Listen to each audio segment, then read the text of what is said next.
अजमेर में वर्ष 1992 में हुए देश के सबसे बहुचर्चित ब्लैकमेल कांड के मामले में पॉक्सो कोर्ट ने सभी शेष 6 आरोपियों को दिया दोषी करार। सभी 6 आरोपियों को आजीवन कारावास की सजा से किया दंडित। प्रत्येक पर लगाया 5-5 लाख रुपए का जुर्माना। आरोपी नफीस चिश्ती, नसीम उर्फ टार्जन, इकबाल भाटी, सलीम चिश्ती, सोहेल गनी और सैयद जमीर हुसैन को भेजा जेल। आज से 32 साल पहले अजमेर में हुए देश के सबसे बड़े अश्लील छायाचित्र कांड के शेष रहे 6 आरोपियों को पॉक्सो कोर्ट संख्या 2 के न्यायाधीश ने दोषी करार देते हुए मंगलवार को सजा का ऐलान कर दिया। ब्लैकमेल कांड के इन 6 आरोपियों को उम्र कैद की सजा के साथ 5-5 लाख रुपए के अर्थदंड से भी दंडित किया गया। मंगलवार दोपहर करीब 2:15 बजे न्यायाधीश ने आरोपी नफीस चिश्ती, नसीम उर्फ टार्जन, सलीम चिश्ती, इकबाल भाटी, सोहेल गनी और सैयद जमीर हुसैन को आजीवन कारावास की सजा सुनाई। सजा सुनाते वक्त सभी 6 आरोपी भारी सुरक्षा के बीच अदालत में मौजूद थे। एक आरोपी इकबाल भाटी को दिल्ली से एम्बुलेंस के जरिए अजमेर लाया गया था। गौरतलब है कि वर्ष 1992 में अजमेर के एक प्रतिष्ठित कॉलेज की सैकड़ों छात्राओं को ब्लैकमेल कर उनकी आपत्तिजनक फोटो खींचकर उनके साथ गैंगरेप किया गया। साथ ही स्थानीय कलर्स ऐप से उनकी न्यूड फोटो को सर्कुलेट होने के बाद अजमेर में तहलका समझ गया। तत्कालीन मुख्यमंत्री भैरव सिंह शेखावत की सरकार ने इस संवेदनशील मुद्दे को ध्यान में रखते हुए तत्काल इसकी जांच सीआईडी सीबी को सौंप दी। मामले में कुल 18 आरोपी थे, जिनमें 4 सजा भुगत चुके हैं, 4 को हाईकोर्ट दोष मुक्त कर चुका है।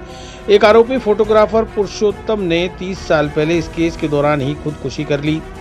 2 आरोपियों पर कुकर्म का केस चला, इनमें 1 सजा भुगत चुका है तो वहीं एक पर केस चल रहा है।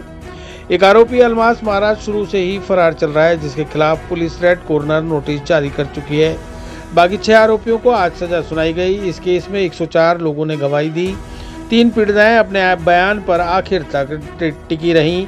आज कोर्ट ने 208 पेज का फैसला सुनाया। अजमेर के इस बहुचर्चित ब्लैकमेल कांड पर एक बॉलीवुड फिल्म भी बन चुकी है।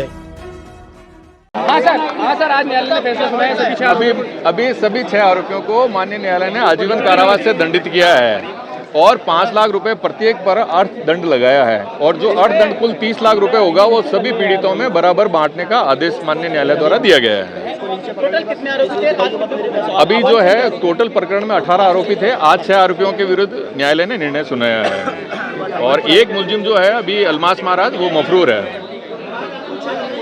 11 निर्णय में आज निर्णय में एक 376 120 में सभी को दोषी माना है न्यायालय ने। वर्ष 1992 में इस घटनाक्रम की शुरुआत हुई। तब तत्कालीन पुलिस अधीक्षक महोदय ने डीवाईएसपी हरिप्रसाद शर्मा को निर्देश दिए कि कुछ मौखिक शिकायतें आ रही हैं कि कुछ लड़के शोषण कर रहे हैं, तो इस पर एक रिपोर्ट बनाकर हरिप्रसाद जी शर्मा ने इसमें एक एफआईआर दर्ज कराई 117/92।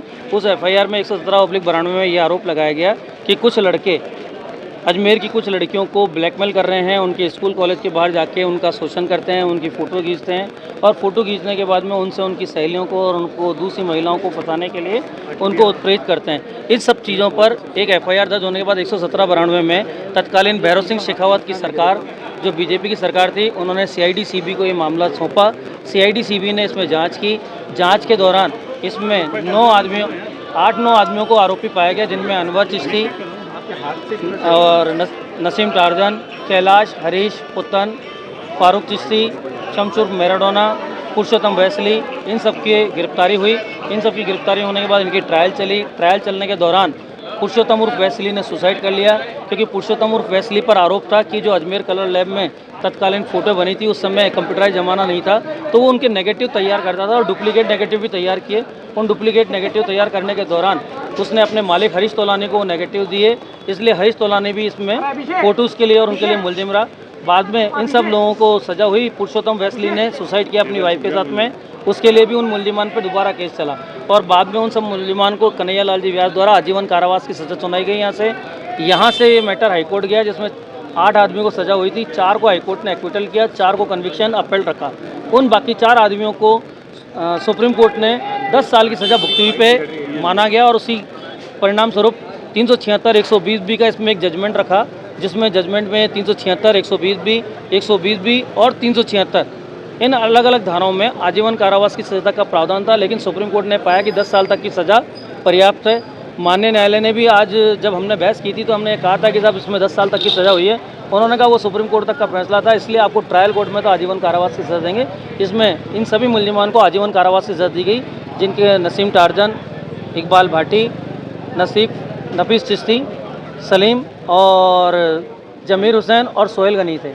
और मैं इनमें से नफीस चिश्ती, सलीम, इकबाल भाटी, नसीम टार्जन के लिए अजय कुमार वर्मा, अजय प्रताप लॉ की तरफ से किन धाराओं में दोषी पाया गया और क्या धाराएं? नसीम टार्जन को 376, 120 बी, सैपटी धारा 37 में भी दोषी पाया गया है, और बाकी सब लोगों को 376, 120 बी, 120 बी सेपरेट और 376 IPC सेपरेट में आजीवन कारावास के लिए दोषी किया गया है इन सबको।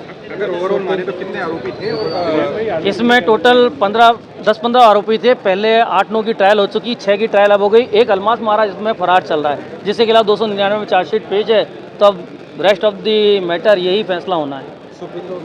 आएंगे हाई कोर्ट के लिए अपील का टाइम है, क्योंकि हमारा मानना था कि नसीम टार्जन की जो ट्रायल थी वो 1992 में शुरू हुई थी, वो बीच में फरार हो गया। उस फैसले में भी उसको मफरूर बताया और वो बयान उसके खिलाफ पड़ जाने चाहिए, तो वो सज़ा पड़नी थी।